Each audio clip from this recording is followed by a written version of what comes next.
Okay. We're recording. So if you have a friend that couldn't come tonight, this link will be live on our website, and I'll show you where that's going to be. You'll be able to go watch it back if you have questions, or share this with your ag teacher if they have questions as well, or your parents. Another thing is this is completely voluntary. Your attendance here or someone's lack of attendance to this does not hinder them getting elected. This is purely just to provide you support.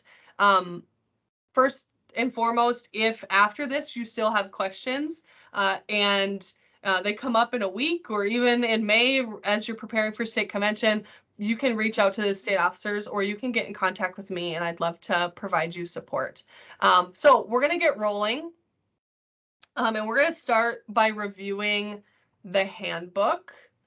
And I'm going to show you a few important places on the website that you need to be aware of. So if you go to NorthDakotaFFA.org, this is the home screen, you hover over About, and you go to FFA Leadership, and then How to Become a State Officer. Look at all those cuties right there. And How to Become a State Officer, you're going to click that, and here's the page with all the tea. This link right here will be live, hopefully tomorrow once I get this video downloaded and put on YouTube. But we're going to start with the Officer Handbook, which is right here. All right, so you can see the index. I'm going to touch briefly on everything in this handbook because I want you to be able to ask questions if you have any. So this is up to date. Obviously, FFA is one of the components of the three-circle model for agricultural education. And as a state officer, you're not only promoting FFA, but you're also promoting agricultural education to the general public. And so there's more information there on that. When you serve as an officer, you're actually serving on behalf of the North Dakota FFA Association. Our office is on the 15th floor in the Capitol.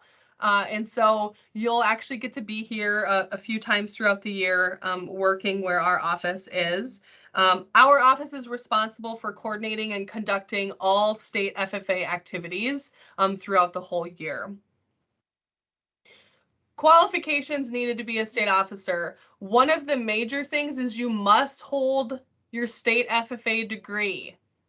That is a requirement. If you don't have your state FFA degree, you didn't apply for that this year, you need to tell your ag teacher immediately, and then they need to reach out to me, and so maybe we can remedy that. If you have your state degree, you've already checked the box. You need to be a member in good standing, meaning that your ag teacher would back you running, have graduated from high school, and hold on, I have somebody in the lobby here. You will have graduated from high school, so you will, hopefully in May. And that'll get you there. You have to have a current and valid driver's license. You travel all over the state, and so you have to be able to drive. I can't drive you places. So there's other things here too. I think the main thing is you just need to be a coachable human being. You need to have an open mind, be able to attend workshops and trainings and grow as a leader. We don't expect you to be perfect, but we expect you to be coachable and to receive feedback and grow throughout the year. And that's basically what the rest of this is. Know that the time commitment is great, and we're going to talk about that. And it requires some dedication. So, moving on to duties and responsibilities. It starts with training. And so as soon as state convention is over, I'm going to go over that later, but you will be trained immediately. So we can get you the tools for the toolbox to help you be a successful state officer throughout the year. But the other things is you will attend board meetings, you'll go to state fair, you help at virtually every event that our state hosts. You go to chapter banquets. leadership conference, national convention, the list goes on. And so we help you with your duties and responsibilities, but we need you to basically be dedicated and be willing to put in the time. Moving on to the Code of Ethics, which is this section right here. We expect our state officers to represent themselves, their chapters, and our organization in a positive manner. And that means following these code of ethics. We want you to look professional. You cannot use alcohol, vaping, nicotine products, any of that, and just be a great human being. That's the rules. Officer team budget. We get asked a lot. North Dakota FFA Association runs on a budget, and we provide reimbursement for all of your expenses as a state officer. Anything that would incur during your time. We do ask state officers to drive their own vehicles, but we do reimburse mileage. And so meals, mileage, hotels, all of that we reimburse. The only thing that we don't reimburse is if you are on a trip and you want to purchase, I don't know, something to bring home to your family. We don't buy those things. And so, but mostly everything else we will provide for you. And so virtually, it doesn't cost you anything to be a state officer. What your parents should expect. You know, I really encourage you to sit down with your parents or your guardians and have a conversation, because they need to be one of your biggest support systems during this time. It's stressful, and there's a lot to go into this office, and they need to understand that you're going to be busy and you're going to be gone a lot. And so please visit with those individuals in your life so they understand that. If you're here, hopefully they already know that you're interested in running, and that you've had those conversations.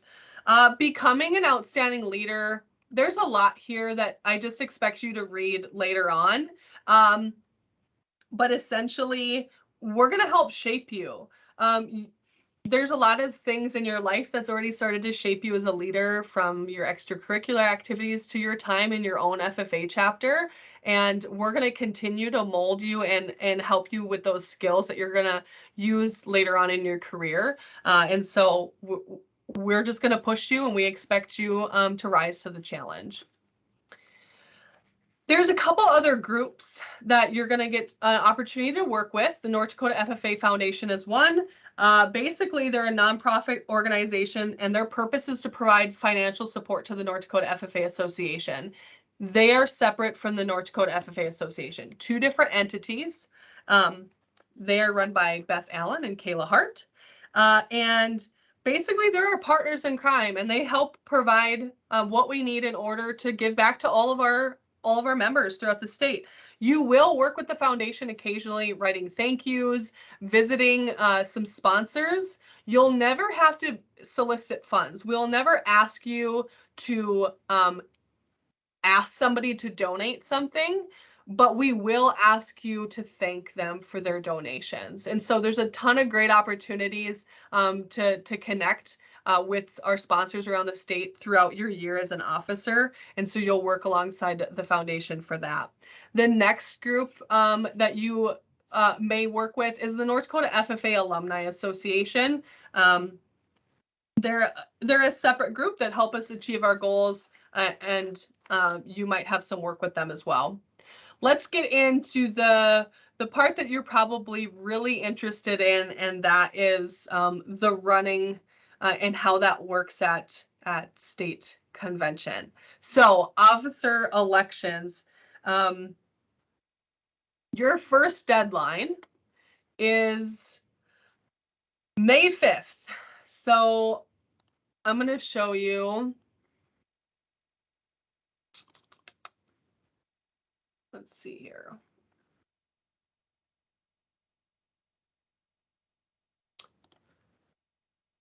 Here's the application. You'll click that. This needs to be submitted by May 5th. This is this is your application to begin your running process. I already see applications coming in, so that's fabulous. I love to see that. Really, the sooner the better is always great. So you'll work to fill this out. It's a pretty easy application, and we use that to start to plan our process. And so hopefully all of your names I will see on that list by May 5th. At convention, each candidate goes through a screening committee process. The screening committee is made up of 4 delegate FFA members, 2 industry representatives, 2 past state officers, and 2 FFA advisors. So they're a group of your peers, people that we confide in to help choose the next leadership team of our organization. Another requirement, this is in the handbook, you are required to have a 2-minute speech prepared that basically you will get asked in the screening committee process to share. And it showcases in the handbook what you need to discuss in there. Basically, that 2-minute speech is about introducing yourself to the committee and why you want to serve as an officer, which that question is asked in the application as well. So you're already going to have a head start on that. The screening committee, everyone will get an opportunity to be in front of the screening committee at least twice. And we will look at what you're going to get asked to do a little bit later. But the screening committee in the end is going to make nominations. Those nominations usually are 2 nominated for president and 1 candidate for each additional remaining officer.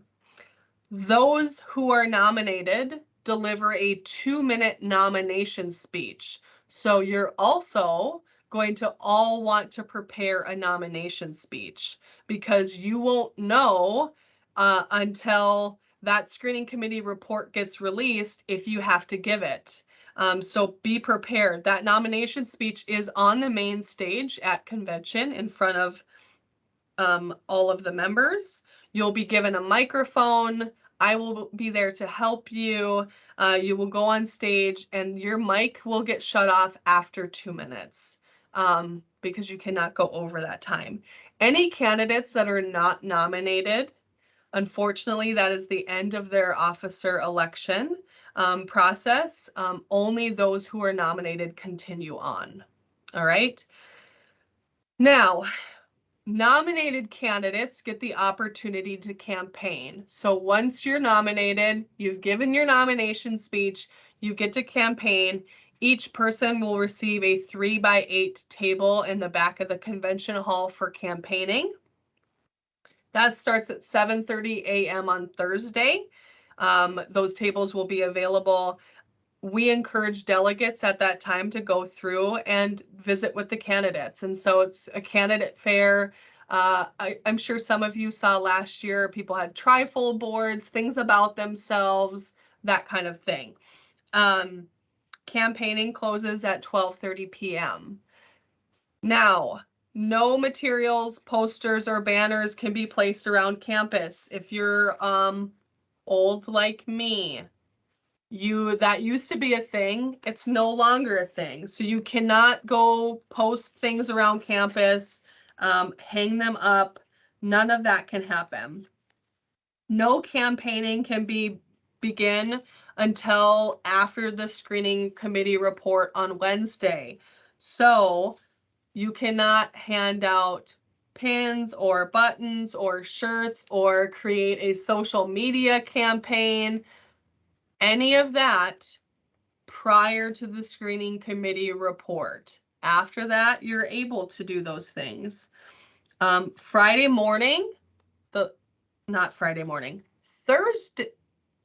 morning, excuse me, you get the opportunity to place campaign materials on the delegate seats. Those are the only seats that you can put them on. Let's see. You get $100 spending limit.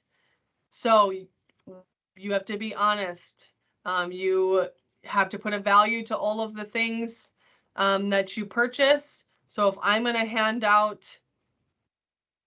silly string to everybody and I can't go over $100, okay, don't do silly string.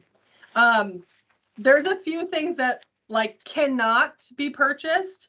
No candy, gum, or other consumable items can be distributed.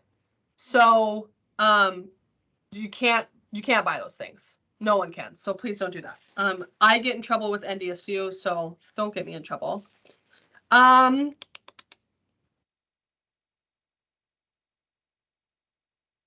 Campaigning. I think I hit everything with campaigning.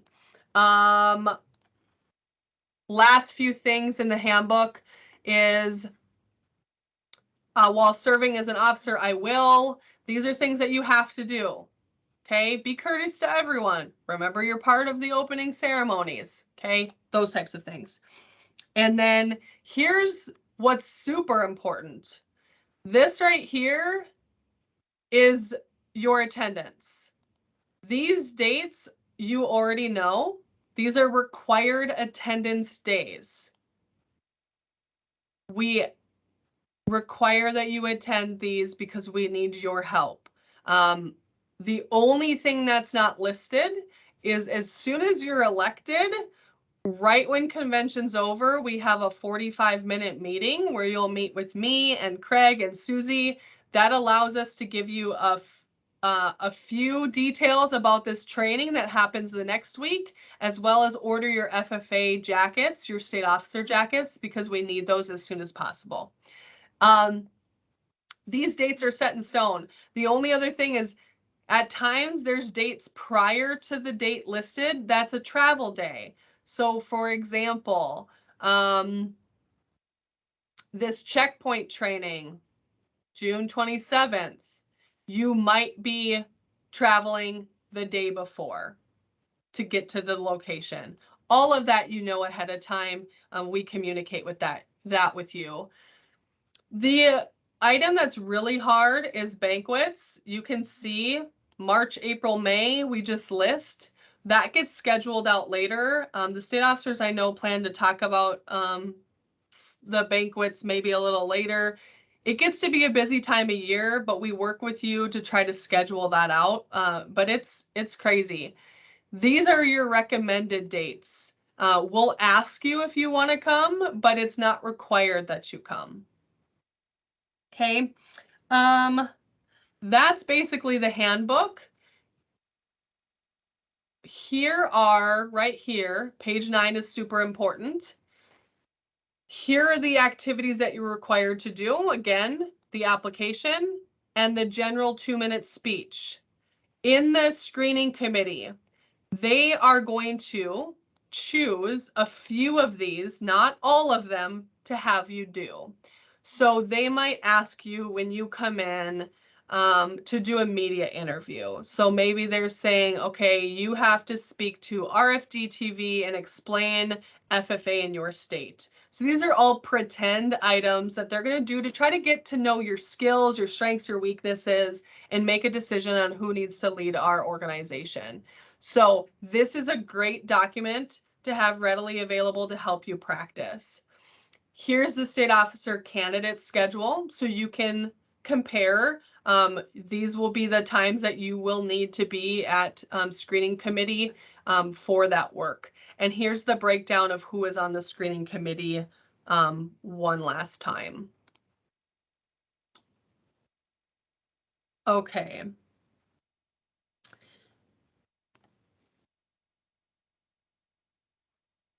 I'm just going to make sure I didn't forget anything here. The biggest advice I can give you is to practice. Give that page 9 to your ag teacher so that way they can kind of give you some example scenarios so you can be prepared for screening committee. We're going to move on to the state officers have a few things they'd like to share, and then we're going to go to the Q&A section. If you have a question that's already on your mind, put it in the chat. That way we have them ready to go for the Q&A section while the state officers are discussing their things. So the first item that I want them to share with you all is, how do you balance college and being a state officer? So I think I'll go ahead and share first. Me personally, I like to be busy and I like to be involved in a lot. So outside of FFA and being a full-time student, I work a full-time job. I'm also involved as a student ambassador at DSU. I'm involved with Ag Club, and I was a cheerleader for my first semester. So that being said, I had to balance a lot. What helped me a lot actually is a calendar and a planner and writing everything out so I can visually see it, and then knowing when to stop and say, okay, this is too much. Because being a people pleaser like myself, I want to be able to tell everybody, oh yeah, sure, I can take care of that. Oh yeah, sure, I can do that. You have to know when to say, okay, this is too much. I need to take some off of my plate. I just have a couple points to add. So like that first day when you go into your classes, the teacher is going to explain, the professor is going to explain everything that's going to happen in the class and some of the things that they do. I know that I've had to change classes because some of them said, like, if you miss a test, they aren't going to let you retake it. So if the class isn't going to work for you, then don't take that class. Also, build rapport with your professors. I'm not an agriculture major, so none of my professors know what FFA is. So I had to go to office hours. I had to talk to them after class. I had to explain my thing. I had to explain, what FFA is and that I'm going to be gone for some things. And just make sure that your professor actually knows you, because all my professors know me by name. And so if that's a step up above everyone. And usually when they know you by name, they usually tend to like you and call on you in class. So that actually very much helps. Um, uh, I make I have a calendar and I have a to-do list. So all the assignments and all the FFA things I need to do, I have a to-do list. And and when something is due, I put a exclamation point next to it. So I know that's the next thing that I have to do on my list. Also with clubs, for me personally, I couldn't be be in more than 2 clubs at a time and be a very involved member. So just know that don't join a bunch of clubs thinking that you're gonna have a time for them all. I mean, if you're just not gonna be an active member in them, that's gonna work. But just be responsible with your time. What are the biggest challenges of being a state officer? Avery, start. Okay. So for me, one of the things I struggled with this year is kind of imposter syndrome. So a lot of times I tell myself oh, you're not being a good enough state officer or something like that. And basically my advice for that is don't compare yourself to past state officers or even your teammates. Because if you get elected, you're elected because you are yourself, and you're bringing something new and different to North Dakota FFA. So don't feel like you have to be like all the other past state officers you've known, and just know that you deserve to be in the place that you are. Garrett, go ahead. Being a state officer is going to be very time consuming. And so I had to balance school, my personal life and FFA. Sometimes I didn't get to go hang out with friends and stuff like that. But being a state officer is going to grow you in a lot of ways. And I promise that some of the sacrifices and fun you make today will grow you as a person, and it's going to set you up for future success in the future. Also, being a state officer is a ton of fun. So it really balances out. So don't even worry about that. Go ahead, Victoria. For me, as many of you know, I'm not from North Dakota, so I had a hard time with relating with members who grew up, born and raised in North Dakota. What I learned to do is to really listen to your members. Listen to what their interests are. Don't don't talk about yourself, talk about what they want to talk about. Let them guide the conversation, because then they're going to be like, wow, they actually listen and they actually care about what I'm saying, rather than having, like, I could walk into a conversation and be like, oh yeah, I'm from this place and I do this, this, and this, and making it all about me, when in reality, you want to relate to the members and make them feel like it's all about them. What's the best thing about being a state officer? I can start. So I think the best thing about being a state officer is getting to know the members and your team.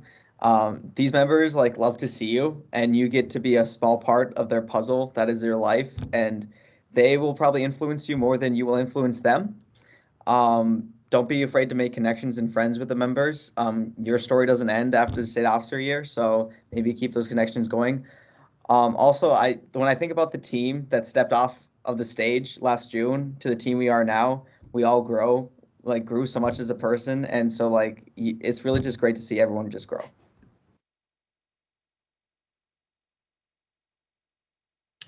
Okay, so for me, I personally loved the trainings we had. So like base camp and checkpoint, because you're just with the team, with your advisors, and it's just really fun getting to like learn and grow different information. And one of my other favorite events that happened this year was winter leadership. And like when I was in high school, I didn't really like winter leadership, so it surprised me that I loved it so much as a state officer, because I was able to just like have fun and connect with some of the younger members. And it was really cool to like hear some of their goals for FFA and then like encourage them so that they could achieve those goals. So those are some of my favorite things this year.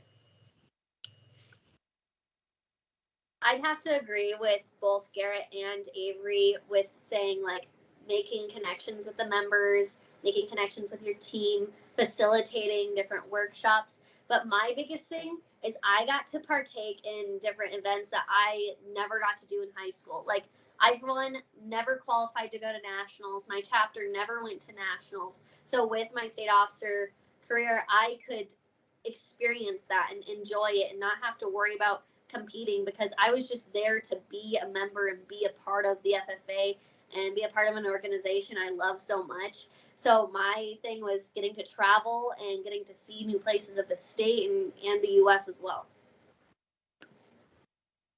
What tips and tricks do you have for everyone listening today about the screening committee? I think I'll go first. So my biggest trick and tip is don't go in there thinking you have to be someone that the screening committee sees as a state officer. Don't try and fit a cookie cutter mold of what you think a state officer is. Go in and be yourself, because they want to see you. They want to see your personality, your quirks, your mess ups and laughing it off. They want to see who you are, not someone that you're making yourself out to be.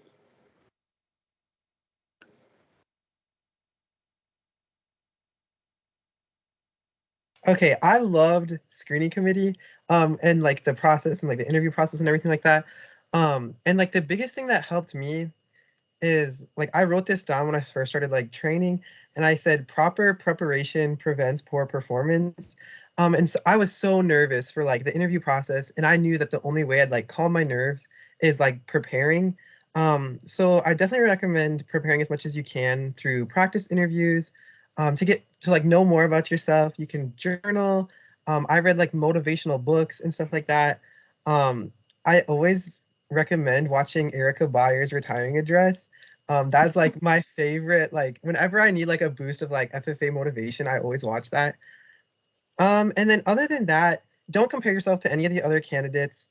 And make sure you take care of yourself during state convention, because it is stressful and overwhelming.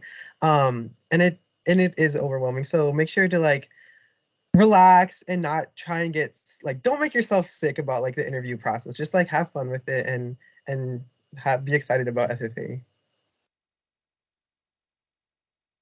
Yeah, just going off that a little bit, read the handbook ahead of time.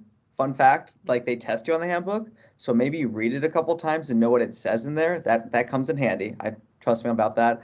Like I'm the first aid officer for my chapter, And so it was a completely new process. My advisor is brand new, so I had to be as prepared as possible. So make sure and reach out to like other state officers or past state officers if you have like any questions, because the more prepared, the better. Also, just walking in that room is going to be scary and you're going to be nervous, but every state officer goes through it. Like when I first walked in there, and then you have to immediately give your 1 minute speech about why you're running for state office. I choked on my words and I just stopped and I just couldn't think of what the next line was, and I just laughed at myself and I finished the speech. And just don't hurt yourself about every mistake and every misstep. Just know that like you aren't interviewing to be a vice president at the bank. You're interviewing to be a state officer. So just know that the nerves will never go away, but it's gonna be fine. I have one last thing I want to add. Hydrate, drink water, sleep. Make sure you sleep and eat food, because you, like Avery was saying, you don't want to make yourself sick with nerves, but you really don't want to make yourself sick because you aren't taking care of your body first. So remember that also. Last question before we're going to open it up to the group. Remember, you can throw your questions in the chat. What do you know now that you didn't know then? I'll start. I didn't know just how much state officers did for like the work and just how vital they are to some of these events. It could be a lot of work at times, but without you, literally FFA really would not be the same. Sometimes they're gonna get overwhelming, but you're gonna get through it, and don't be afraid to ask for help from friends or previous state officers. Everyone's here to help you, and just know that like the year, it's gonna be a great time, and you will never regret it. So maybe try it out.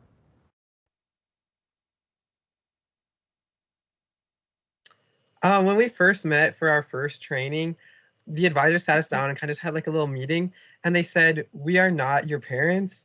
You're gonna have to like be responsible. There's a lot of times you're gonna have to be independent and get a lot of different responsibilities taken care of.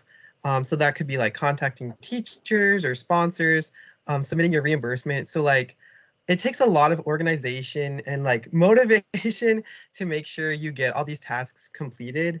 But other than that, there's so many people that care about you. And like one thing like I've realized is there's so many people like in like the FFA family. Don't be afraid to reach out to like any past state officers or anyone if you have any questions or need help or anything like that during this process. And then something that I didn't know before I became a state officer, don't think that you absolutely have to go to college during your state officer year. It is not a requirement to be enrolled in college to be a state officer. So just keep that in mind, in the back of your mind, because maybe the only reason why you're enrolling yourself in college is because you think that's required for your state officer career. If college isn't for you, that's okay. It's not for everybody. What else was I gonna say? Oh, I didn't realize how awesome Nikki was, Nikki and Craig and Susie. Like if you see them walking around, like, okay, stop it, Nikki. Let me finish what I was saying. When I was a member, like watching Craig and Mr. Anderson and Susie walk around, they always look like so mad and stressed, and they look spooky. Like I don't want to talk to them. I didn't want to make them mad. But Craig and Nikki and Susie are literally the nicest people on earth. And if you tell them I need help with something, it doesn't even have to be FFA related. If you tell Nikki like, hey, can you look over my resume because I'm applying for a job or something? I bet you money she'd do it because she is an amazing individual. But yeah, the office team, they're just outstanding and amazing and super supportive of you and everything you do outside of FFA as well. All right, so we need some questions from you. I see we have one in the chat and I'll get to that, but we've covered a lot. And so think of a question, throw that in the chat, and we're gonna start to have a conversation here. We need to know what you need help with, and this is, so don't be shy. You can also unmute if you'd like and ask your question out loud. If remember, we leave today and you have a question that arises, or your ag teacher has a question that arises, please reach out to one of the state officers, or you can reach out to Craig or I, and we will help you. So please don't think that everything's a deep guarded secret and no one can know it and they have to struggle through the running process. We don't want that. And so I really want all of you in here, if you're on the fence for running, to understand that you will be supported and we will help you. And we want to answer these questions because if being a state officer isn't for you, we want that to be a realization as well, because it is a commitment and we want you to make the best decision for you moving forward. So Regan has a question. Are there any events that we cannot do at state convention because of the screening committee process? No. You are able to serve as a delegate and compete in any CDE events that you want to during convention. We will work around whatever conflicts that you have, and that's kind of it depends on what events everybody's in. So we work through that once we know who's running and what events that they're gonna be participating in. Can I add one thing about this? So like I did food science last year while running, and it was like I had 2 interviews, and then like food science had to go all around it, and they worked with me. I was still able to do food science. I would recommend at least just trying a CD, just like maybe even take your mind off running for state just a little bit. So definitely don't just feel like running for state office is the only thing you can do. Definitely continue your FFA career. Other questions that you guys have? I see Alyssa's typing, Faith is typing. Go ahead. At state convention, don't overload yourself too with CDEs. Like don't do every CDE under the sun just because you want to do every CDE under the sun. Because again, you want to take care of yourself and taking care of your body, and you don't want to be stressing yourself out with trying to run all over the place and run on top of it. So don't overload yourself with that. All right, we have a question about if the officer candidate should be a delegate at state convention. That's completely your decision. That's totally up to you and what you feel like you can handle.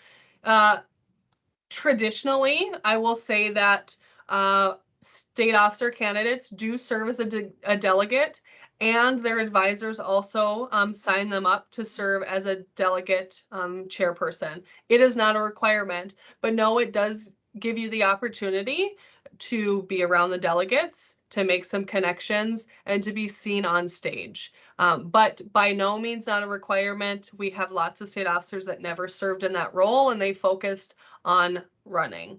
So totally up to you. When is the first screening committee meeting? Haley, you will go to the handbook.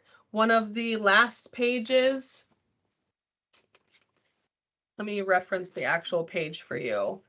Page 10 in the handbook.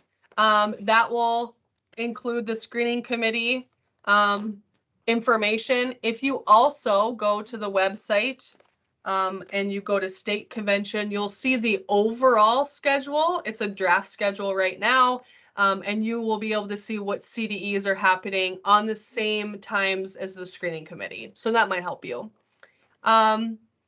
Would you make a campaign board before state convention? Great question. So the answer is yes, because once you find out if you're nominated, you do not have any time to make it.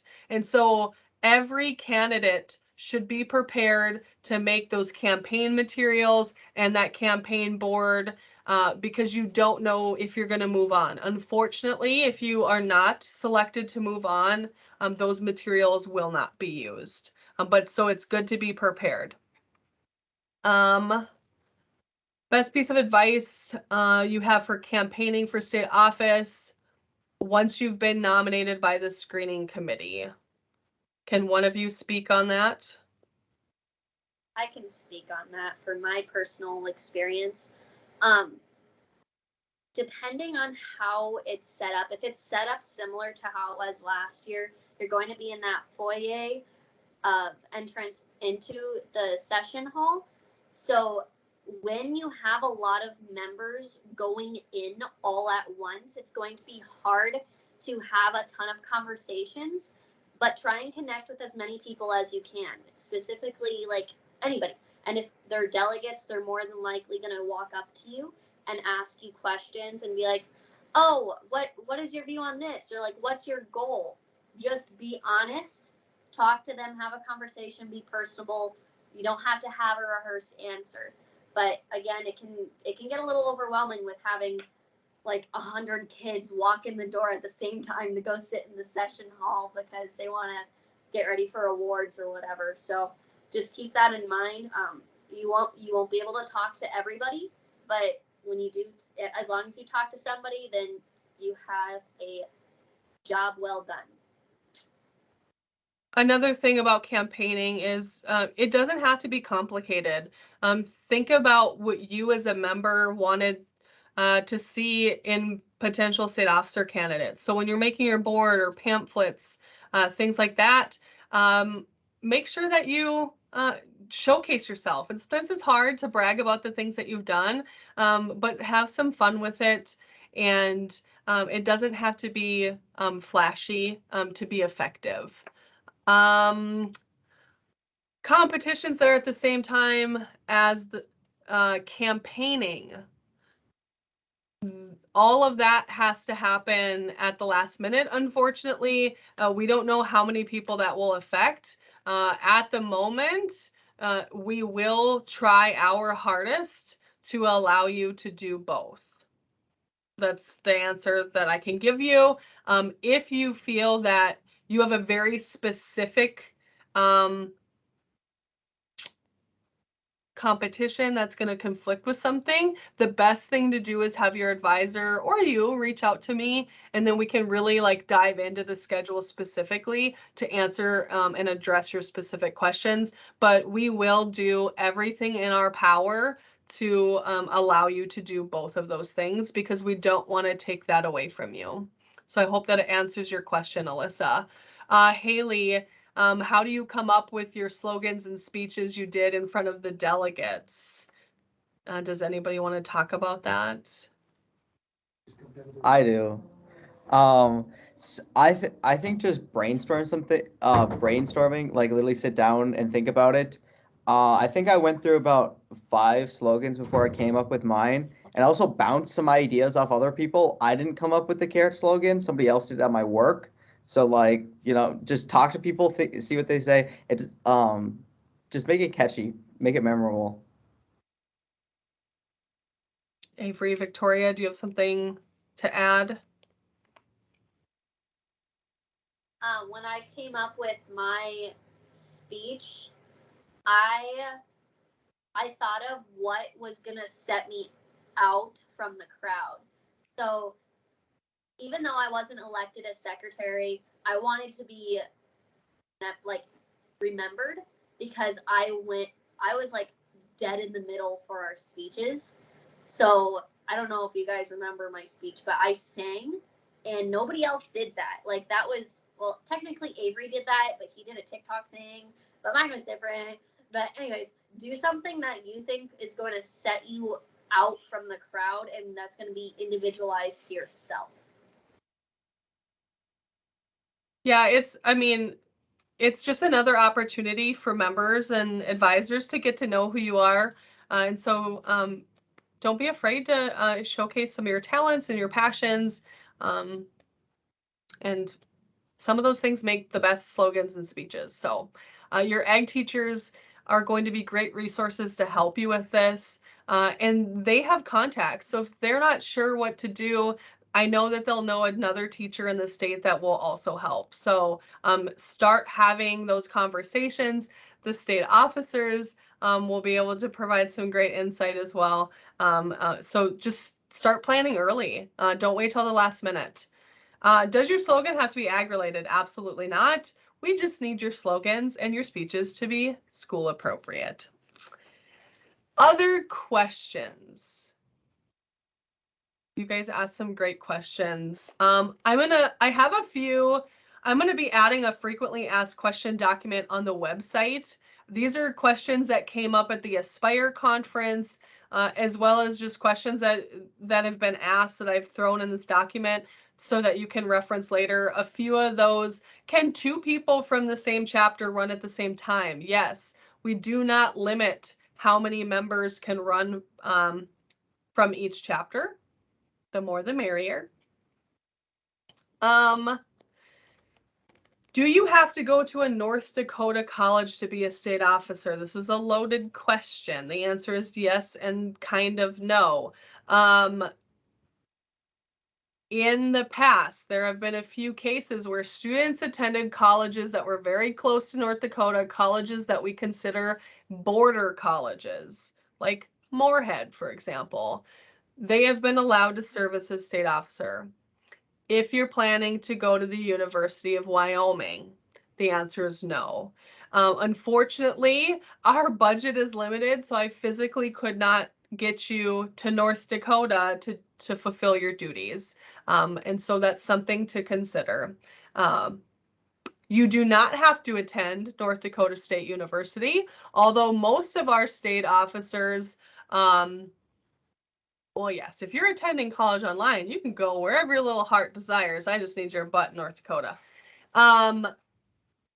You do not have to go to NDSU. Most of our state officers, it always seems like, happen to be at North Dakota State University, but any college in the state of North Dakota is fine. And it was already said, you do not have to be enrolled in college to be a state officer. This question got asked at Aspire. Can I still show livestock at the state fair if I'm an officer? The answer is no. So if any of you are showmen or show women, make sure you will not be doing that. But I think it was Garrett earlier that mentioned sometimes you give up some things, but the great things that happen being a state officer make up for it. Let's see. Can you have a job while you're being a state officer? Yeah. Avery talked about planning. Just make sure that you're able to fulfill those duties. The summertime is a huge time for state officers. So taking those dates that I showcased to you in the handbook, you'll be able to take those to your employer and say, these are dates I'm going to be gone, and start that planning ahead of time. Circling back to Faith's question, can I compete in a 4-H event at State Fair? Yes, you may, as long as you're able to fulfill the duties that I have for you at State Fair. I will add, though, that the president and secretary, whoever is elected, will go to Washington, D.C. For a summit. And so if you're elected in that is around that time. It was the week before.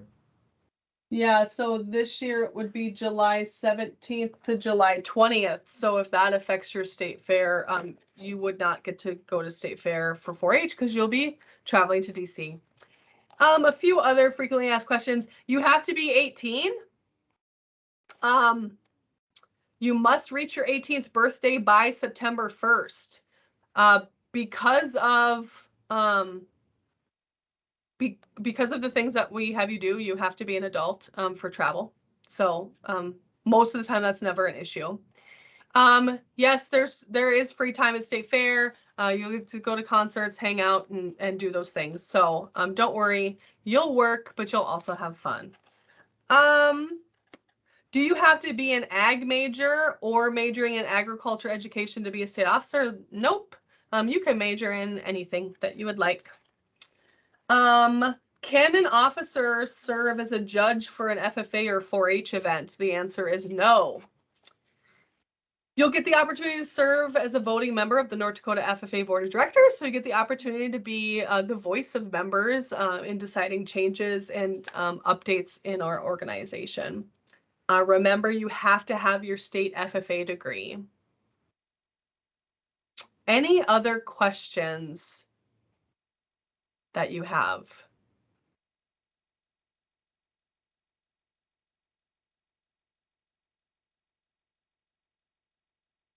Again, All right. if you guys have questions that you think of later on, you can contact any of us state officers, you can message our Instagram page, our individual Instagrams. You have our other social media platforms. You can message us, and we'll try and help you get that answer to the question as best as we possibly can. There's no more questions. I've included my email in the chat. If you have questions later on, or your ag teacher has questions, please reach out to me, and I'd love to provide you with that support.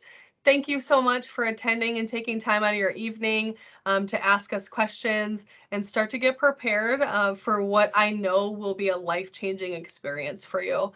So we're excited to see your applications come in, and we can't wait to see you at State FFA Convention. Have a good evening. Haley will stay on, so if you wanna, okay. Thanks, Haley.